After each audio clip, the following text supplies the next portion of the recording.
Stephen, as always, it's great and an honor to have you on the Great America Show. I think the audience admires our time together here on the show, for lack of a better word. Happy Monday. I want to start with first Bill Gates making his media rounds last week. Says he plans to give away 99% of his money by 2045. Originally, it was he was going to hold it till he died, and then he was going to give it to whoever wanted to be the next oligarch dictator.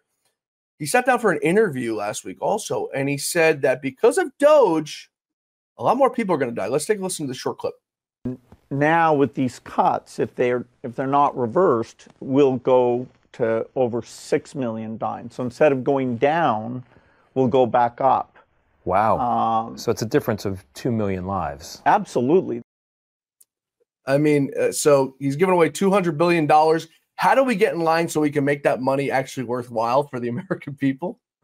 I don't believe he's going to actually give it away. You know, he was called the great philanthropist for a long time until they realized he didn't give the money away. He gave it to himself. And then what he started doing is secretly investing in vaccines, because in an interview that he gave many decades ago, he said he realized he could make 20 times as much money on the vaccine industry because it was forced on people. It didn't have the liability. It was literally just a cash cow. So I don't believe anything Bill Gates says. I mean, just look at COVID. He magically knows to invest in BioNTech in Germany, which would then end up teaming up with Pfizer.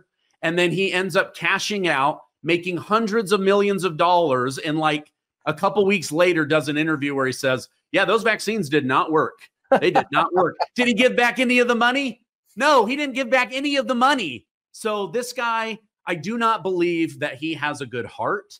I do not believe that he is trying to help humanity. He's a eugenicist. He wants humanity to go down. He believes that we're all a bunch of pollution creating, carbon-based people that are just making the planet worse. Mm-hmm. I feel bad for this guy. I mean, his wife, she came out, Melinda, said she had to divorce him because he couldn't do any intimacy. I don't know what that means. Maybe he needs to figure it out. Maybe he needs to invest in Viagra and less in children's vaccines that are being forced on him. But I don't believe that this guy's going to actually give his money away. He's going to find some way to pass it to his children, or just like George Soros, he'll find some new Alex Soros to pass his evil empire onto. Steve, you know the nice thing about this podcast, your podcast, and the podcast of so many others is that 2-minute clip that you just riffed on would not be allowed to be shown on network television, on MSNBC, on CNN, on Fox News, on any of them, because they're terrified of the fact of hurting these people's feelings. It was like the same thing for years. You weren't allowed to say George Soros' name on TV. You became an anti-Semite. I think probably like 99% of the people who talk about George Soros don't even know he's Jewish, because it makes absolutely no difference what religion you are or what race you are. If you're a bad person, Stephen, you're a bad person, and that's all it comes down to. Bill Gates, I think, has been on the wrong side of history and everything. His Epstein connections, highly questionable. His genetic engineering of fake meats from dead bugs. There's time and time again that you look at the things that this man has done to society. People compare him to Elon Musk. And I know I'm going off on a little tangent here, but I think it's relevant, right? Elon Musk is in many businesses, but they all sort of have to do with each other. Tesla is considered, I guess, tech if you look at it, right? Because he's building cars with great technology, self-driving. He bought Twitter, tech company. He owns SpaceX. I think a lot of engineering and technical things that go into it. He's sort of in the same sphere, right? Nothing out of the ordinary. He's got the Boring Company, which is like a company he started to make flamethrowers for fun, but it's a man who's in, one company, one organization. The guy lives in a trailer in Texas somewhere, doesn't live in this crazy extravagant life, has to fly on a private jet for obviously security reasons, but, lives a pretty normal life for the world's richest man. Whereas you got Bill Gates, Steve, and his hand is in every aspect of our society. My rant is over. The floor is yours. Yeah, I mean, obviously Elon Musk doesn't have intimacy issues. He's got 14 children. right? But I did want to add one thing, John. The mainstream media, they don't talk bad about Bill Gates, not because they're nice, but because he gave them $300 million with no strings attached. Who gives out $300 million with no strings attached, right? So what he was really saying is, I'm going to make sure that the mainstream media has the money they need, and you're going to scratch my back in a way that I'm not going to put down in writing. This is why they don't badmouth him. This is why they say he's a genius. He's doing so much good for humanity. But remember when Elon Musk said, there's a lot of billionaires out there that are pretending to do good while actually doing evil. I believe Bill Gates was one of the people he was referencing. Can you tell me one good thing Bill Gates has done for society? Perhaps Microsoft Office, but Well, even that, they proved that he stole the code. Yeah. Yeah. You look at these people and it's like they do so much harm to America. For years, you couldn't talk about them. I'll never forget there was a man by the name of Chris Farrell. And I don't know if you know Tom Fitton is. He's the head of Judicial Watch, like massive government watchdog group. And this guy, Chris Farrell, who's the head of research for them and investigations, he went on Lou Dobbs' show on Fox Business and he said, George Soros has his tentacles in everything. The next day, there was news stories on Mediaite, on Media Matters. This man called him, he's an anti-Semite. He was talking about his Jew. And we're like, what? The next day, the vice president of programming at Fox goes out and releases a press statement and says, yeah, we've acknowledged that this guy's a racist and we apologize. He'll never be on the air again. And Lou's like, whoa. First of all, this guy is not a racist. He's not an anti-Semite. How are you going to go out there and make a statement first without even talking to the guy and without even talking to me? But everything has to do with money. Advertising, perhaps, Stephen? Yeah, I mean, there's a lot of really great Jews, and there's a few evil Jews. There's a lot of great Mormons. There's a few evil Mormons. There's a lot of great Catholics. Yeah, there's a few there's bad people in every organization. You got to call it out, right? What we realize now, George Soros in specific, as Doge and Elon and his geniuses dug in, they realize, whoa, this dude is a master magician when it comes to leverage. He puts up $1 million for a fake NGO. He then gets the schmucks in Congress that steal our money to give $1 billion. Wow, look at that, a 1 to 1,000 ratio. And then what does he do? He uses our money to invade the United States, take over the judicial system, pay for Antifa, pay for Black Lives Matter, and hurt America. I don't know why he hasn't been investigated. Steal elections. How about that one? But it's all of them. I mean, it's Mark Zuckerberg. It's Jack Dorsey, the former owner of Twitter. All these people are on the wrong side of history, and there's one common denominator in it all, and it's that they're Marxist Democrats. Now, I assume there's probably some people out there who are good Democrats. I don't know if the two go together, but why you would support the things that they support, but it's truly remarkable. And you'd mentioned the numbskulls in Congress. So we're going to talk about one right now. Jasmine Crockett, who's been pretty much at the forefront of all drama involved in Congress. I don't know where they found this woman. She doesn't have the decorum. She doesn't have the intellectual capabilities, and she doesn't have the class, I think, to be in Congress. She was on a podcast this week, pretty much calling all Republicans members of the KKK and a bunch of violent people. Let's play it for the audience. They try to act like, oh, political violence, it's the Democrats and it's the liberals. And it's like, actually, I mean, I'm not going to say that like a left-leaning person cannot be violent, because that would be like crazy to say that somebody can't be. But baby, y'all got the white supremacists galore, okay? Like all of them. You got the Proud Boys. You got the neo-Nazis. You have people that literally should be classified as domestic terrorists, because a lot of times that is what they are doing. They are engaging in domestic terrorism. And guess what? They all align with your side.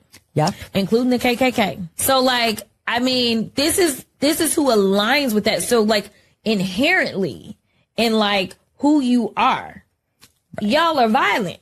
Like y'all, and most of your violence has to do with people that's got a little bit of melanin.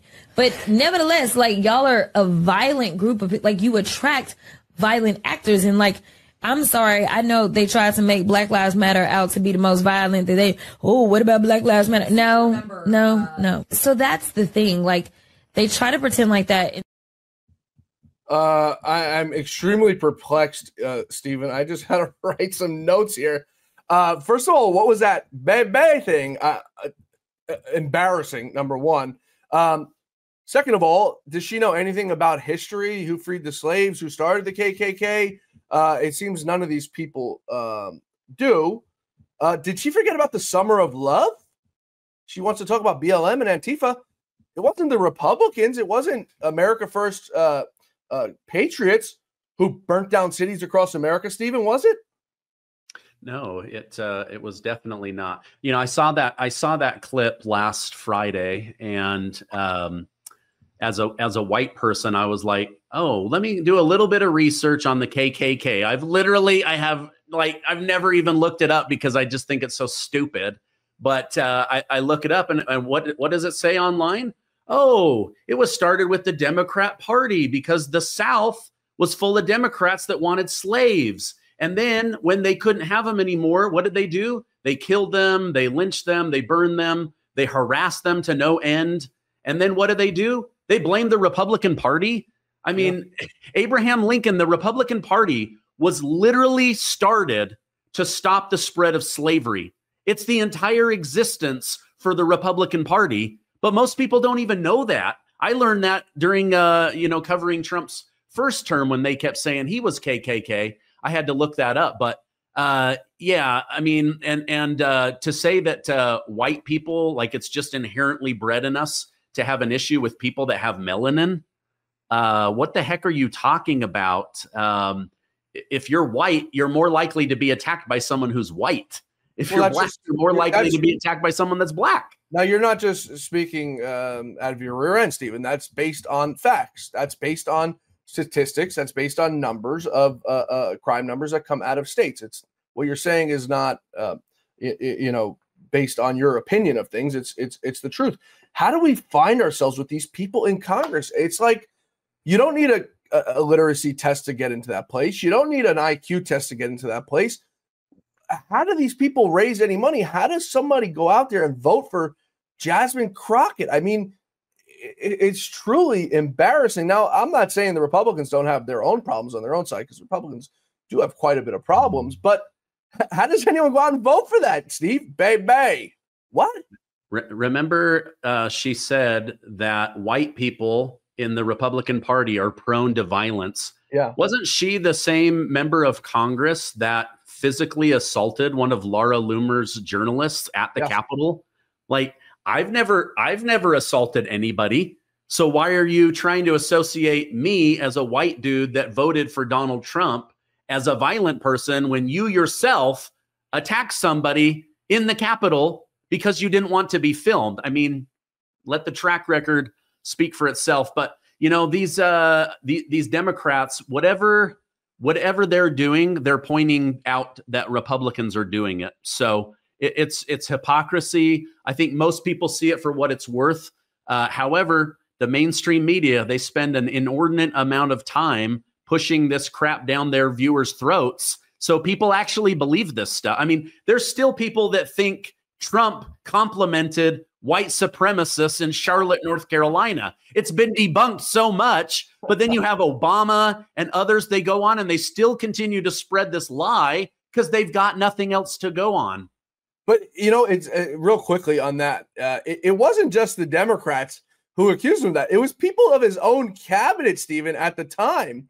People in his own cabinet went out there. Elaine Chao was one of them, Mitch McConnell's wife, and was like, we can't work for him anymore. He's a racist. He's a bad. And you're like, do you guys have ears? Do you guys listen to, what comes out of these people's mouths? It's like, no, because they're like not human beings. They're like bots. They're trolls. It doesn't really make much sense to me, Steve.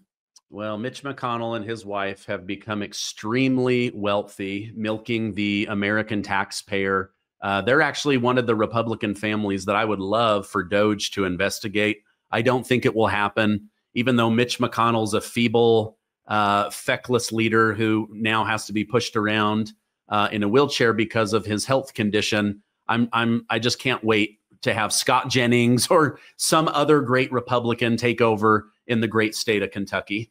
We're going to talk about that, actually, because you bring up a good point, the protection of rhinos, the protections of Republicans. Before we get to that, while we're on the issue of these Marxist Dems, who, by the way, don't mince words about it. These Democrats who do this country, they hate America, okay? We got a video of Senator Murphy last week with Kristi Noem, and he was begging Kristi Noem to bring back Abrego Garcia. Now, this is a month later, and they're still talking about this MS-13 gang member. Take a listen. Court decision requires the administration to facilitate Kilmar Abrego Garcia's release from El Salvador. Can you describe the steps that you have taken to facilitate this release? And specifically, can you answer as to whether you have reached out to your counterpart in El Salvador to facilitate Mr. Abrego Garcia's release? Abrego Garcia is a citizen of El Salvador and should never have been in this country and will not be coming back to this country. There is no scenario where Abrego Garcia will be in the United States again. If he were to come back, we would immediately deport him again because he is a terrorist, he's a human smuggler, and he is a wife beater.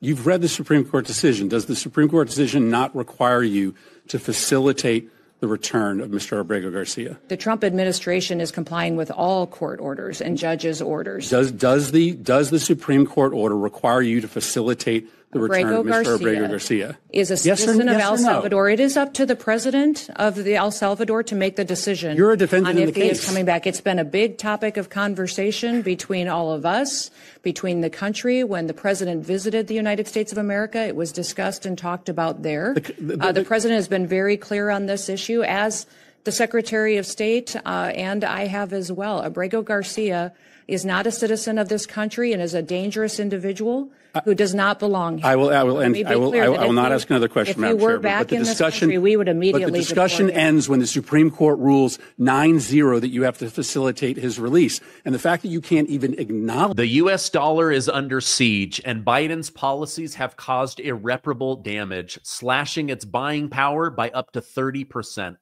Inflation is down, but everything is still expensive. Meanwhile, President Trump is fighting to restore America's economic strength and protect the petrodollar. History tells us the dollar's value has plummeted while gold and silver have soared.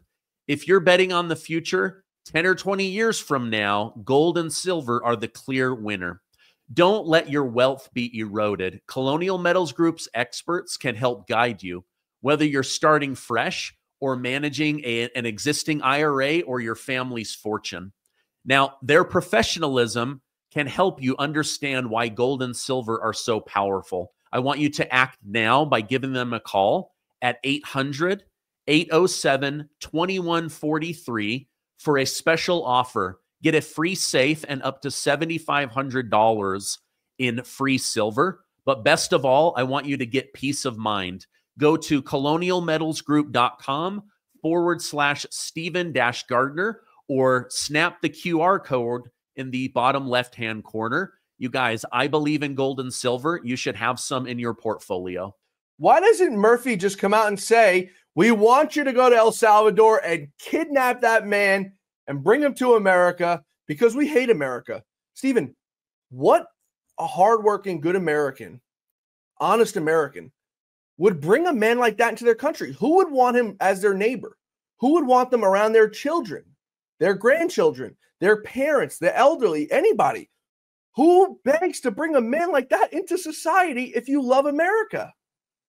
Well, my understanding is his wife, who he beat, according to police records, not according to me. Right. Her ex-husband, who is the father of the children that live there, had filed multiple complaints that he was afraid to go over there. He was afraid for the life of his children. But what this really comes down to is, President Trump has been able to negotiate the release and return of over 45 American citizens, right?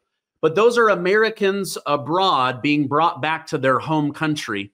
What Kristi Noem from DHS is saying is El Salvador gets to decide what happens to a citizen of El Salvador, not the Supreme Court. So yes, the Supreme Court can tell Donald J. Trump, the 47th president, you must facilitate this, but Trump can't force El Salvador to send a native El Salvadorian to a different country. I believe that's what she's trying to say. And is Trump going to call in favors? Can you imagine? Yeah, hey, you know what? I've got limited favors with other government leaders. You know who I'm going to use that for? Yeah. To bring back an MS-13 gang member that's been labeled a terrorist, that trafficked people, that had other crimes, who put fear into the heart of children, his wife, the ex-husband. Yeah, let's go ahead and bring that guy back to our community. I guarantee, Stephen, not one of those Democrats in the Senate, not one of those Democrats in the House would house that man at any of their homes, their properties, or be anywhere near them, with the exception of maybe having like 10 guns on them with extended clips in them. I mean, it's truly insane that this is the inception point we're at in our country, that we have people rooting against America, rooting against our. I look at the perspective. I don't have kids, Stephen, but you have kids. But I see it from the aspect of a parent. You know, as in this job, you see things differently. But I see it as a parent, and it was the same thing with the transgender issue. I see it as I wouldn't want my daughter going in a bathroom with that man, right? I see it as a parent. Why do I want this guy walking the streets of, say, New York City when my kid's walking home from school? These guys do whatever they want. They're loose cannons. They have no remorse. I don't know if you remember a few years ago in Long Island. I mean, they were chopping up people's bodies, not a care in the world. But this is the people. They don't want to bring in hardworking people with legitimate visas. They want to bring in these illegal aliens, these illegal immigrants who want to hurt our society with drugs or crime. Yeah. Another clip that I saw just last Friday was Kristi Noem, Senator Von Hollen, the first guy from Maryland that went down to get the Maryland man. She said he asked about Abrigo Garcia, and she said it's so weird to have a U.S. senator so obsessed with a terrorist. And I was like, oh yes, that was such a gangster clip. I love it. So like, I don't get it. Like, there's so many problems in Democrat cities. There's a lot of problems in Republican cities, but a lot in Democrat cities. And what are they spending their time, energy, and taxpayer money on? Criminals. I don't get it. Well, none of us get it. And it was the reason that the American people overwhelmingly put Donald Trump in office in past November. I'm going to pull up here an image for the audience. They'll get a kick out of this. Senator Van Hollen. We've got an exclusive image from him from his trip in El Salvador. If we can get it up here, the audience is going to love this one. Senator Van Hollen, where are you? While you're pulling that up, Van Hollen, upon returning. A live image of Senator Mr. Van Hollen over in El Salvador with his new garb as he comes home. Oh my Go ahead. What were you saying? That he came back from El Salvador and he did a press conference. I watched the press conference. He's talking about how there's a wife here that's missing her husband and their children and all that. And he keeps looking past her. He doesn't even know she's standing next to him. So, you know, he's fighting for this wife who's lost her husband. He didn't even know who she was. You know, this reminds me of you're not a New Yorker, but in New York we had an issue some time ago, maybe 10 years or so. It was called Occupy Wall Street, and it was where these blue-haired liberals were going out opposing banks. And I used to joke about it with my father, who was a C-level executive in a large bank, and it was when they were protesting against like they couldn't go without banks, like they can survive without banks. And my dad used to say, he goes, these people are so dumb. Jamie Dimon of JP Morgan could walk outside the building, walk down the street, and these idiots wouldn't even know who the hell he was. Yeah. Yeah. I remember all of that. That kind of kicked off the whole protest. Well, yeah, it was a big point. I mean, they occupied areas in New York City, and you know what? It wasn't violent. It was weird. And the only reason I know is my sister lived down on Wall Street at the time, and I used to go visit her. And Stephen, these people were like weirdos. They'd go sit in the park, like homely looking people, no violence, just total weirdos. And you say to yourself, like, the sad thing is some of them probably went to Ivy League schools, which we now know isn't the best place to send your kids to school. Some of their parents are probably very well off. Most of them probably are very well off. And these people don't realize that you need banks to get through society. It was like, what are you guys thinking? And nobody really called it out at the time. Now that I think about it, as like, this is totally asinine that you want to push our society forward. But then we fast forward years later, and I mean, we had burning down of cities, looting like there's never ever been before, over George Floyd, who had a questionable track record of himself, but was championed as this great man, this great human being, an asset to society. Yeah. I mean, listen, I'm a religious person. I believe we're all children of God. That's my personal opinion. It's unfortunate what happened, but then to go on, the thing that I don't get is like, oh man, this guy got killed. I'm going to break into a Nike store and rob as many Nikes. Like, how does that bring that person back to life? It doesn't. Some of this outrage is terrible. Burning down buildings in the name of what? I don't personally understand it. But you know, it's just such a weird thing. Yeah, I mean, we all know what it was about. It wasn't about George Floyd. None of those people gave a damn about George Floyd or how he died or anything about him. It was an opportunity to go cause corruption. These people got paid for it. They're paid agitators. It was an opportunity to go into Louis Vuitton and Rolex and go shopping for free because they knew that nobody was going to do anything about it. And I love Donald Trump to death. I think there's not a thing that he does wrong. And I'm not saying this as a sycophant. I'm saying this as compared to what we've had in the past, there is second to none to Donald Trump. There was one thing I disagree with him on, and I wish he would have sent in the military on some of these riots in 2020 and nipped them in the bud before they got crazy. But, you know, he was up for re-election. He didn't want bad optics to look like that we're in this authoritarian dictatorship, where we got the military in the streets. But what these people did, Stephen, and not one of them it faced any sort of crimes like the people from January 6th. Some of them won lawsuits and got additional money. You've got these Republicans, Stephen, who time and time again go against President Trump. And this man has such a big heart, he gives him a free pass. One of them, Tom Tillis, who single-handedly sank Ed Martin, the U.S. Attorney for District of Columbia's chance. Now, this is a man, Ed Martin, who stood up for January 6ers when nobody would. He's going after Matthew Graves, that rogue prosecutor who brought up that 1512C charge, which the Supreme Court overwhelmingly knocked down. This is a man who has a track record of integrity, honesty, perhaps one of the most people with integrity in Washington, D.C. I know it's not saying much. And Trump let him single-handedly sink his nomination. How do these people continue to get free pass after free pass after free pass with no accountability? It drives me insane. Wasn't Senator Tom Tillis the one that encouraged Pete Hegseth's former sister-in-law to come forward and say that he was abusive, that he was an alcoholic, that his wife was terrified of him? And then the wife comes out and is like, none of that's true, right? Tom Tillis was trying to bring forward fake news so that they could sink Pete Hegseth. My understanding from just reading the news is Trump then just went ahead and installed Ed Martin in the Department of Justice at a very high level.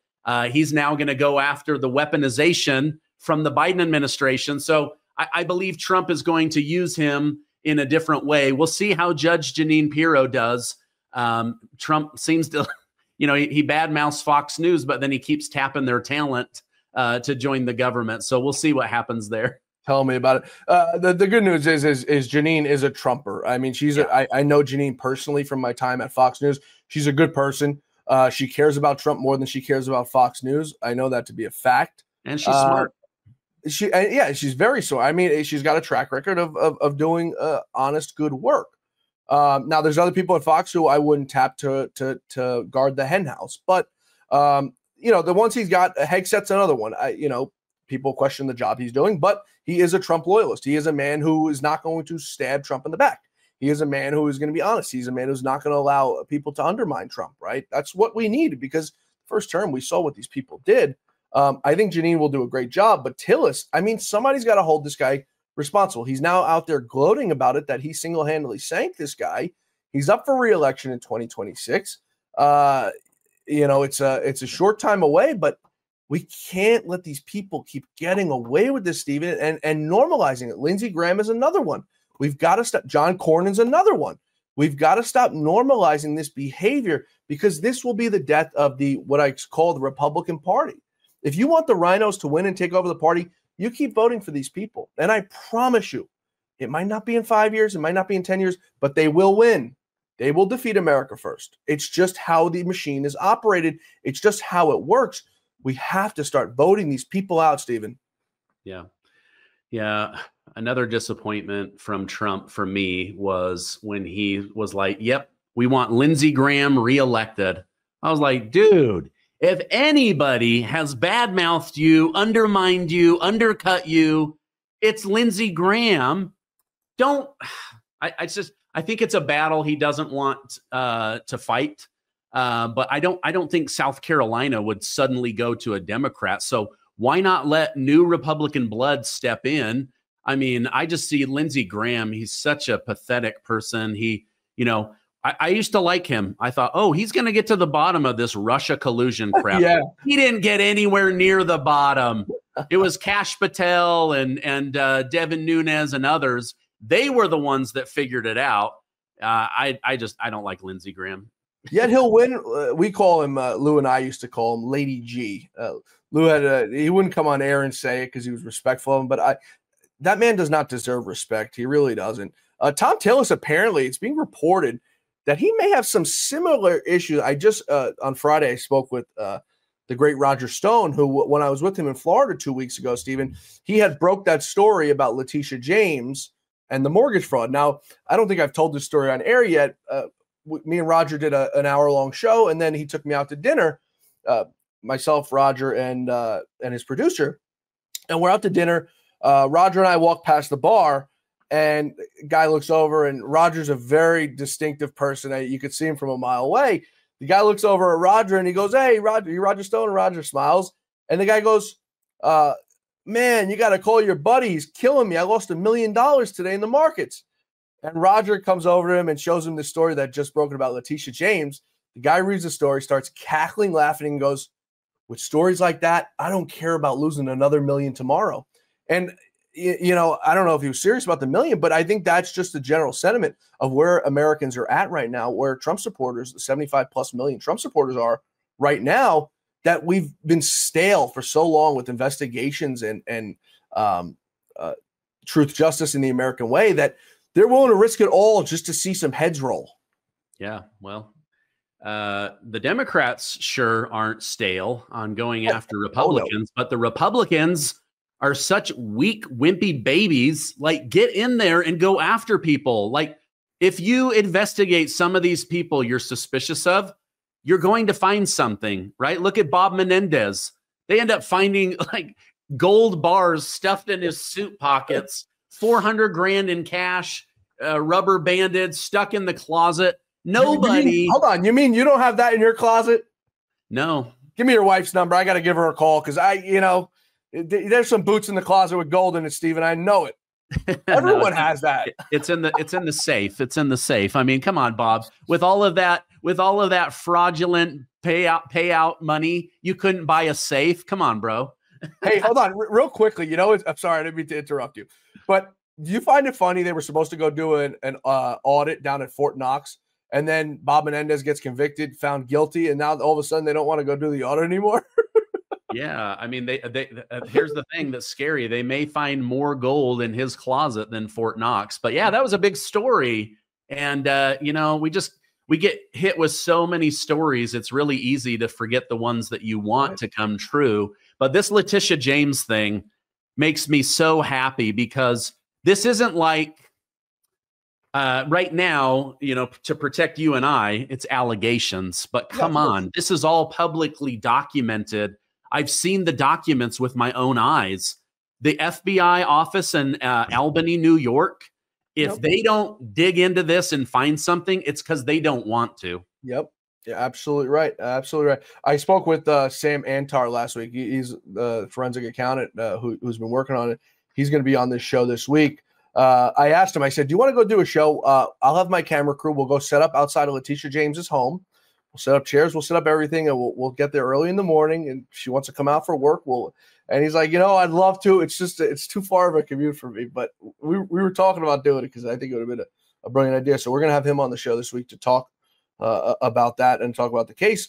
Back to my point before we move on. Thom Tillis is apparently, now allegations, of course, but it's being reported that he may have done some similar activities like Letitia James has when it comes to undisclosed deeds, rental income, and mortgage issues. So we'll keep you updated on where that goes, and we'll send the story over to you, Stephen, to give it to your audience to keep them up to date. But sort of interesting, a lot of these people throwing rocks when they live in glass houses. It's very, very strange. You know, it's interesting about that, and also the Letitia James. Letitia James' counter argument is, this is political revenge. Therefore, I need taxpayer money to defend me instead of my own money to defend me. But President Trump doesn't have to go after Letitia James because there's other people that are happy to do it for him. You know, Roger Stone, Sam Antar, others. Breitbart News has been on the, there's just so many. I've been covering it. Same thing with this Thom Tillis. Somebody just needs to dig in, pull those skeletons out of the closet, and that is going to sink itself. Like, Trump doesn't need to be involved. But these Republicans, they do make me crazy. Like, Trump is pulling the weight of the Republican Party right now. He can only do so much. He's only got less than 4 years, not even really 4 years. But the people in Congress, they've got to start putting some of this stuff into law. It's amazing to me when Biden was in office, the Democrats, I mean, they were in lockstep. Republicans, they're a mess. They got to get it together. They've got to get on the same page. Yeah, you're absolutely right. There needs to be accountability. I mean, that's what it boils down to. My pal James O'Keefe of OMG Media, O'Keefe Media Group, breaking two stories last week. One about the prince and his relationship to Jeffrey Epstein. The other is an interesting one, and it's Pam Bondi talking to a random person in a restaurant, obviously an undercover journalist. Pam Bondi came out 3 days after this video and said what had happened. Now, let's take a listen to O'Keefe for the audience to get a better idea. He can explain it better than I. Yesterday, Attorney General of the United States Pam Bondi was at the White House and disclosed what she represented as brand new information in relation to Jeffrey Epstein: the existence of tens of thousands of videos featuring little children. There are tens of thousands of videos of Epstein with children or child porn. Now, this is the first time an official has publicly acknowledged that videos of Epstein and his victims exist. What you may not know is just 9 days prior, the Attorney General had a very similar conversation with a total stranger in a restaurant. Do you know when the Epstein files are going to get released? We hope soon. The FBI's been... Okay. So, any dates?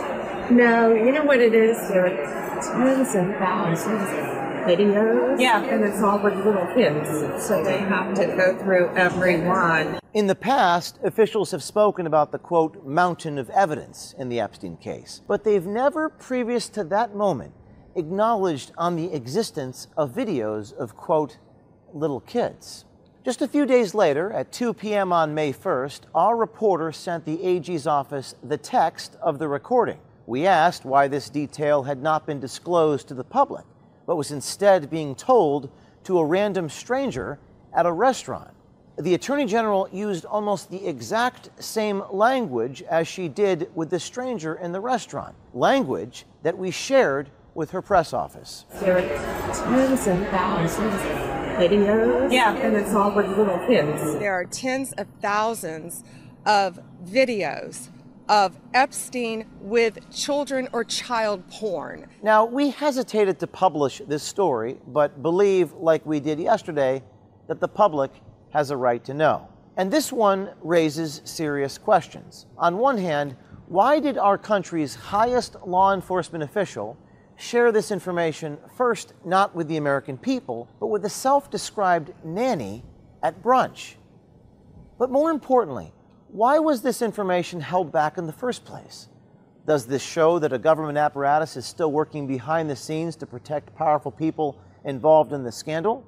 Based upon the response to our Epstein story yesterday, it's clear that the American people want answers, and they want accountability. James O'Keefe, and now that some people frown upon the work that he does, I think it's brilliant because there's no other way to expose somebody than when you catch them off guard like that. He did the right thing. He gave the Department of Justice the opportunity to come out and Pam Bondi to come out that 3 days later and admit what she had said on camera. But why didn't she come out and tell us that earlier? Why did it take James O'Keefe to send in an undercover journalist to get some information out of her? Like, is there still a deep state operation being run? Now, your audience and my audience sometimes gets upset at me, Stephen, that I talk about this and talk about Pam Bondi and give them time. We're giving them time, right? By default, they have all the time in the world. But when you see something like this happening, you start to wonder if we're being deceived. Yeah, I could see both sides of it. And when I saw that video last week, I was like, okay, I actually think this is good because the wheels of justice move slowly, right? Yeah. But to now find out, okay, wait a minute, one of the reasons it might be going slowly is they've got a bunch of sick, disgusting stuff. And, you know, like human beings have to sit down and watch that in order to build a case. It's just gross. It makes me sick as a father with 3 young kids. At the same time, why not just say, listen, I know everybody wants the Epstein files. They're way more complex. We're just digging into them. One of the things that's going to slow this down is we found tens of thousands of hours of videotape with children. We have to protect these children.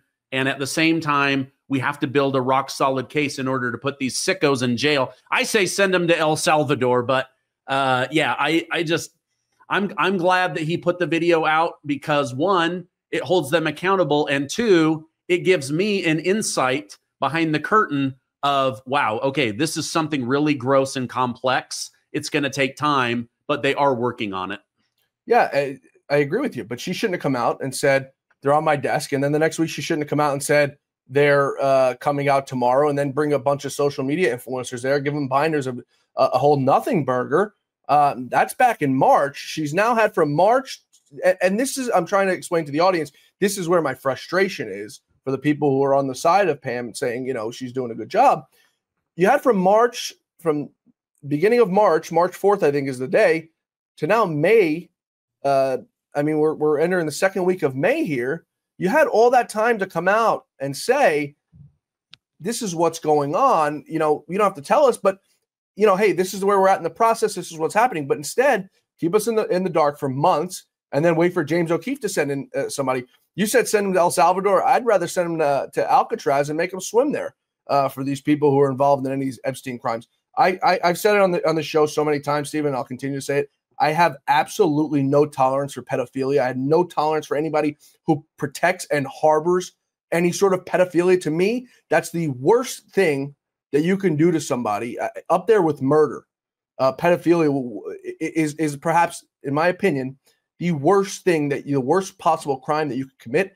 And don't take my word for it. Just ask somebody who's been in jail before what they do to those people once they get into jail. It's frowned upon even by the worst criminals, Stephen, in the world.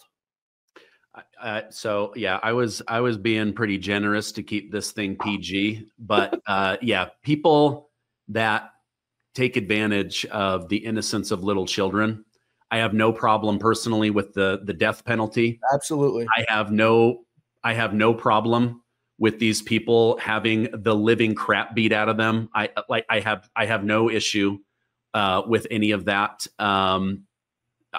In fact, I wish there was a little bit more of it, because it would make people think twice before touching a kid. Instead, they go, well, I can probably get away with it, or they'll just, give me a slap on the wrist or whatever. Like, no, I want some capital punishment for these losers. Yep.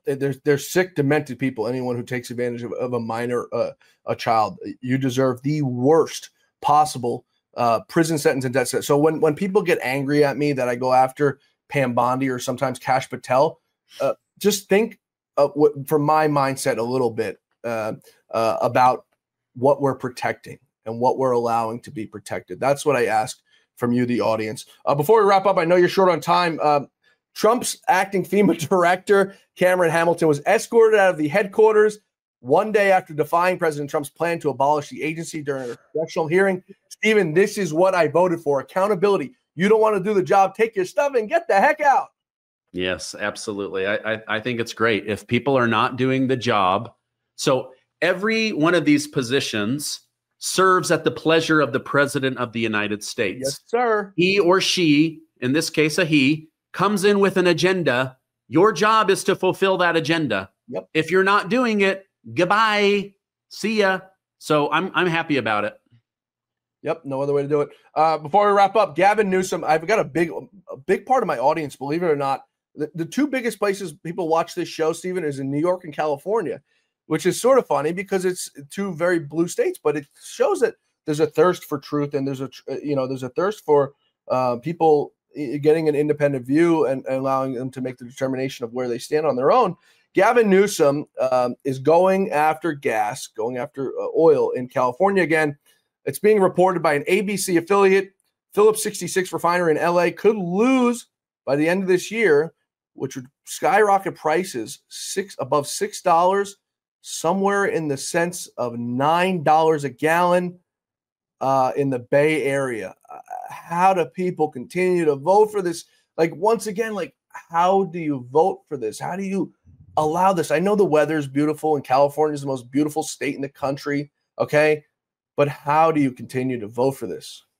So, unfortunately, the pain is probably going to have to get so bad under Newsom that you have someone like Steve Hilton that comes in and says, we're bringing back Phillips 66. We're bringing back Valero. We're bringing back Conoco. We're bringing back Texaco. We're bringing back whatever the name is. And we're going to drill, baby, drill, and make California affordable again. Like, I just think it's going to have to get really bad. People vote with their wallet, and then the pendulum will swing back the other way. Yeah, we saw 1 million vote swing in the 2024 election. Let's hope it continues to go that way. You mentioned Steve Hilton. I've been pushing for my buddy Grant Cardone to consider looking at it. A man who knows business very well, a man who's built a few billion-dollar empire on real estate. Anyone's better than this point at Gavin Newsom. Steve, it's always great to have you. Folks, Stephen Gardner, the Stephen Gardner Show on YouTube, Stephen Gardner 1 on YouTube. We recommend you join his show each and every day. He does way more interviews than me. I got to be honest, he's probably one of the few people who works harder than me in this business, and I work pretty damn hard. Steve, you get the last word here. The floor is yours. Whatever you want to sell, whatever you want to pitch, the floor is yours. Yeah, no, I've been very, you said earlier, this is what I voted for. The stuff that Trump is doing, this is what I voted for. The border, getting gas more affordable, bringing down the price of eggs, getting illegal criminals out of my community, getting fraudulent stuff out of Social Security, Medicare, Medicaid, all of this. I think the next 100 days are going to be an absolute pleasure to report on as a journalist. I'm just really excited. Yeah, a great deal of fun. Folks, as I said, the Stephen Gardner Show, Stephen Gardner 1 on YouTube. He's got millions of people watching his show, and it's for a reason. Stephen, come back soon. We'll talk to you soon, my friend. Thank you.